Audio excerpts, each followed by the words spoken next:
Welcome to VibeSense. Today, we're breaking down the real-world cost of the 2025 tariffs and what they actually mean for your wallet.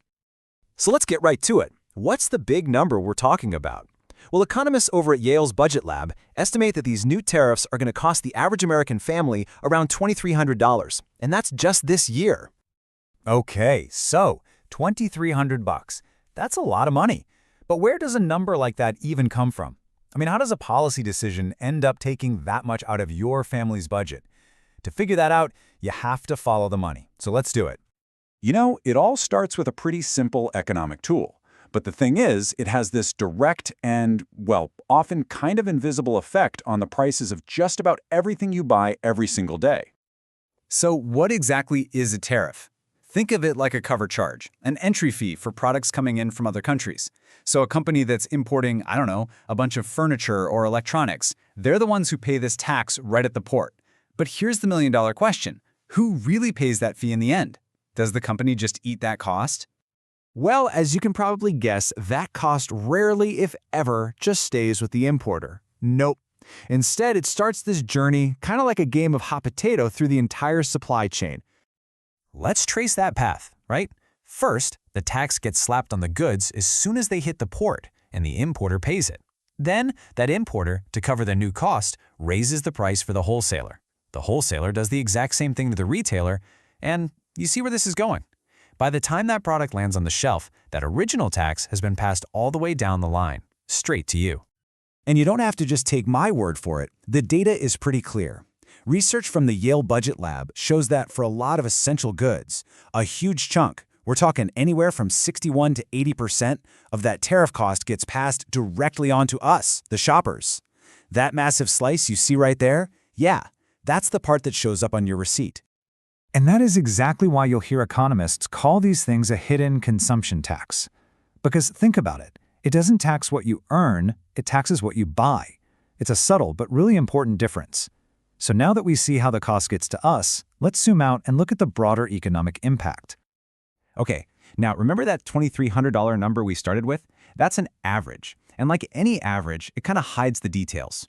The reality is, this financial burden, it is not shared equally at all. For some people, it's a much, much heavier weight. And this really gets to the heart of what economists call a regressive cost. It means that lower-income households spend a much bigger percentage of their budget on essential goods. You know, things like clothes, food, basic household stuff.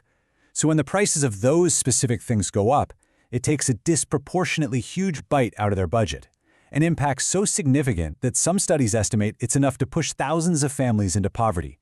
And it isn't just households feeling the pinch. Small businesses are getting squeezed big time.